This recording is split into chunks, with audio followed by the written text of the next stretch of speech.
ఆంధ్రప్రదేశ్‌లోనే ప్రధాన రైల్వే స్టేషన్‌లో విశాఖపట్నం రైల్వే స్టేషన్ కూడా ఒకటి. అయితే ఇక్కడికొచ్చే ప్రయాణికులకి ఎలాంటి ఇబ్బందులు తలెత్తకుండా ఉండే విధంగా ఇప్పటికే రైల్వే శాఖ అభివృద్ధి పనులు అంటే రీడెవలప్‌మెంట్ పనులైతే చేపడుతోంది. అందులో భాగంగానే జ్ఞానాపురం వైపు మీరు చూసుకున్నట్టయితే నా వెనకాల పార్కింగ్ షెడ్‌లనైతే నిర్మించడం జరిగింది. అంటే ఇప్పటికే ఈ రైల్వే స్టేషన్ రీడెవలప్‌మెంట్‌లో భాగంగా అటు ప్రధాన ద్వారం వైపు ఇప్పటికే పార్కింగ్ షెడ్‌లనైతే నిర్మించడం జరిగింది. ఇప్పుడు అదే విధంగా ఏదైతే ప్లాట్‌ఫార్మ్ విస్తీర్ణంలో భాగంగా ఇటువైపు కూడా అంటే జ్ఞానాపురం రోడ్డు వైపు కూడా పార్కింగ్ షెడ్‌లనైతే నిర్మించడం జరిగింది.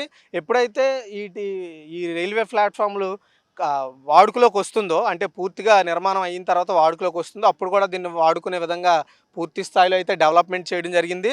అయితే విశాఖపట్నం చాలా రద్దీగా ఉండే రైల్వే స్టేషన్. అంటే ఇప్పటికే ఇటు ఉత్తరాంధ్రే కాదు అటు కొన్ని గోదావరి జిల్లాల ప్రజలు కూడా ప్రధాన ప్రాంతాలకు వెళ్ళాలంటే విశాఖపట్నం రైల్వే స్టేషన్నే ఎక్కువగా ఒక గమ్యస్థానంగా చేసుకొని వస్తూ ఉంటారు.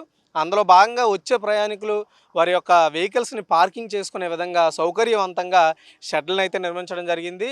అప్పట్లో రైల్వే స్టేషన్ నిర్మాణంలో భాగంగా చేపట్టినవైతే పాత పార్కింగ్ ప్రాంతం లేదా షెడ్‌లు ఏవైతే ఉన్నాయో అవి పూర్తిగా పనికిరాని పరిస్థితుల్లో వాటిని పక్కన పెట్టేసి కొత్తగా ఇవి ఏదైతే ఇప్పుడు జ్ఞానాపురం సైడ్ ఏవైతే ఉన్న ప్రత్యేకమైన ప్రాంతం ఉందో రైల్వేకి, ఆ రైల్వే స్థలంలో చాలా ఎక్కువ వాహనాలు పట్టేలాగా చాలా పెద్ద పార్కింగ్ షెడ్‌నైతే ఏర్పాటు చేశారు.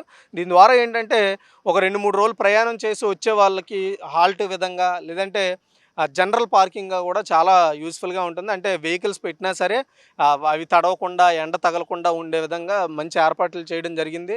అయితే ఇదే తరహా పార్కింగ్ షెడ్ ప్రధాన ద్వారం వైపు ఆల్రెడీ రీసెంట్‌గానే ప్రారంభించారు. ఇప్పుడు ఇది కూడా ప్రారంభిస్తున్నారు. అయితే ఏదైతే ఈ కొత్తగా నిర్మిస్తున్న కొత్త రైల్వే ప్లాట్‌ఫార్మ్ కావచ్చు, లేదంటే బిల్డింగ్ కాంప్లెక్సెస్ కావచ్చు, ఇవి పూర్తి స్థాయిలో వాడుకలోకి వచ్చేటప్పటికి దీన్ని కూడా వాడుకునేలాగా అయితే ఏర్పాట్లయితే చేశారు. మొత్తానికి విశాఖపట్నం రైల్వే స్టేషన్‌ని అభివృద్ధిలో భాగంగా అభివృద్ధి బాటలో నడిపే భాగంగా ఇంకా ఇంకా ప్రజలు ఎవరైతే ప్రయాణికులు సౌకర్యంగా ఫీల్ అయ్యే విధంగా అన్ని ఏర్పాట్లను అయితే ఇక్కడ చేస్తున్నారు.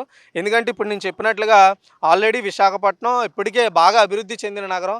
ఇంకా భవిష్యత్తులో ఇంకా ఇంకా అభివృద్ధి చెందుతుంది అని ఇప్పటికే ప్రభుత్వం చెప్తున్న విషయాన్ని మనం గమనించవచ్చు. దాన్ని దృష్టిలో పెట్టుకొని ఎక్కువ మంది ప్రయాణికులు ఈ రైల్వే స్టేషన్ వాడుకుంటారు కాబట్టి ఆ దృష్ట్యా ఇప్పటికే ఈ పార్కింగ్ షెడ్లను ఏర్పాటు చేశారు. ఇది రెండోది. ఒకటి ప్రధాన ద్వారం వైపు, ఇప్పుడు వచ్చి జ్ఞానాపురం రోడ్డు వైపు అయితే నిర్మించడం జరిగింది. దీని ద్వారా ప్రయాణికులకు ఎలాంటి ఇబ్బందులు లేకుండా వాళ్ళు వాహనాలను ఇక్కడ పార్కింగ్ చేసుకునే విధంగా అన్ని ఏర్పాట్లు అయితే ఇక్కడ రైల్వే అధికారులు చేపట్టడం జరిగింది. వీడియో జర్నలిస్ట్ ప్రేమ్‌తో Raju, BBC on TV, Visakhapatnam railway station నుంచి.